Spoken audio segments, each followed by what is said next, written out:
What's going on, everybody? Welcome to another episode of Fishing Grubs.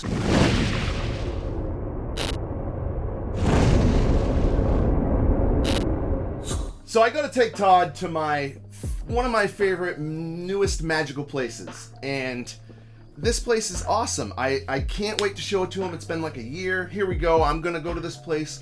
We go there, and I tell him, we never have a bad experience here. It's always good. The people are always good. I've never had a moment where I felt uncomfortable. Well, it changes. So we get out on the water. We're having a blast, as Chris and I usually are. He's telling me all about where I need to go, what I need to do, and I went up into this little cove where I started fishing around.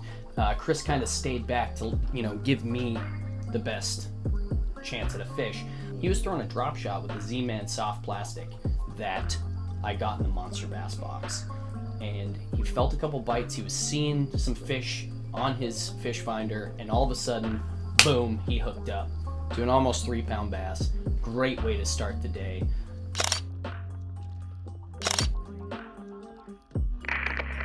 So as we're coming around this point, I tell him this cove never really produces, but let's give it a shot anyways. And but the bite does start right about at that house.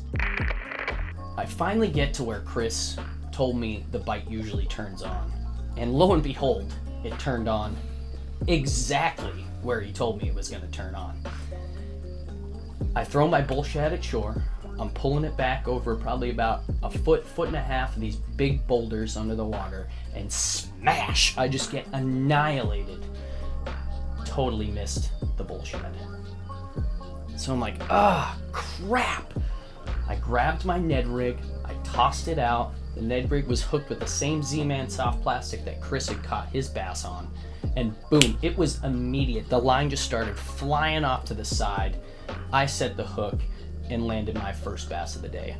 Almost 3 pounds, just about the same size as Chris's, which is really funny because in my picture it looks way bigger because that's just what Chris does to bass. He makes them all look small. Got the Ned rig from Trapper Tackle paired up with the Z-Man. Thanks, Monster Bass Box. Killing it. So as he catches this amazing bass, I'm paddling over to him. I can't wait to see this fish. We're pumped. I get up to him, perpetual motion as I grab him in a kayak. It's just a thing. We kind of keep going. Wind is at our back, and we're looking at this amazing bass. So this is when things get interesting. This guy hit the bull shad. I followed it up after he missed it with my Ned rig. Nice freaking fish. Hi. How's it going? Great. How are you? Well, I really hate it when people sit in front of my house. Do you? I just caught a fish in front of your house. That's great for you. Thank you. Okay. I'm filming you too. She's being one of those people. I'll call fishing game. I really hate it when people I hate it sit when in front of humans my do that. house. Humans that don't know their rights. Drives me mental. I really love when someone sits in front of my house. I really love angry fat ladies. Fish. First terrible experience yet, right there. The law provides that no person shall purposefully obstruct or impede the participation of any individual in the lawful activity of hunting, fishing, or trapping while that individual is in a designated hunting area or on public lands. So as you can see, this lady is asking us to leave a public area. Just because I'm in front of your house does not mean that you own that water. I can go right up to your land. You have no say. I'm sorry, but you cannot stop me from fishing right there. Like I said, we can conversate. We can say, hey, I was kind of uncomfortable, but now that I see what's going on, I'm happier, or something. Things can be said, things can be done. It never has to go to just the homeowner being belligerent. Doesn't have to go there. So after I released the fish, Chris and I are mocking this woman.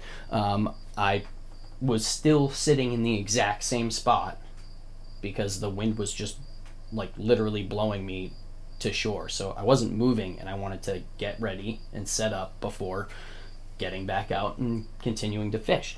So I'm resetting my Ned rig when all of a sudden her dog's right in front of my face. I look up and there she is again, giving us more crap. After about a minute or so of badgering, I took out my phone again and started recording her. Unreal lady. Unreal. So rude. You're the big person. Your father taught you no respect. Unreal. You're the first unpleasant experience I've had at this pond. Well, I apologize. Sure you do. It's bad to me, as a woman here alone, to have men right. We just caught a fish. Go back inside. Look, see how we're drifting? So we would have never even known that this lady was home, let alone single without another male, as she says, another partner with her.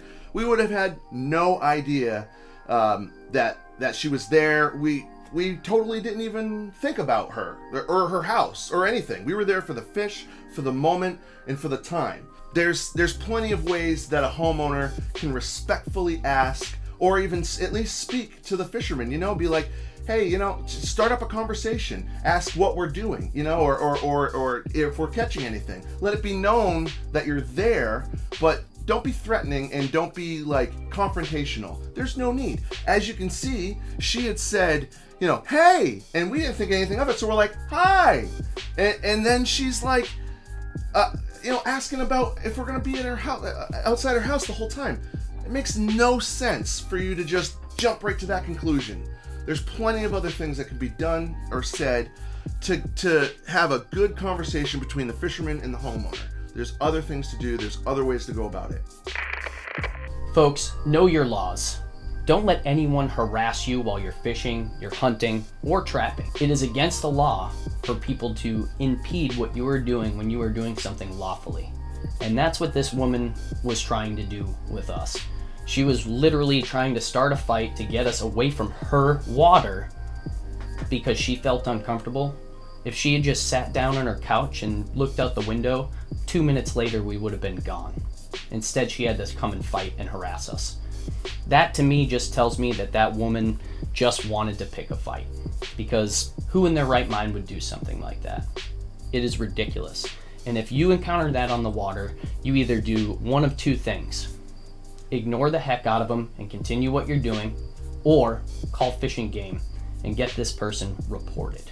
If you learned something today and you had fun watching this ridiculousness, hit the subscribe button, hit the like button, hit the bell notification, because we got more stuff on the way. And if you don't like what you saw today, why don't you hit that thumbs down button and let me know in the comments below what you think.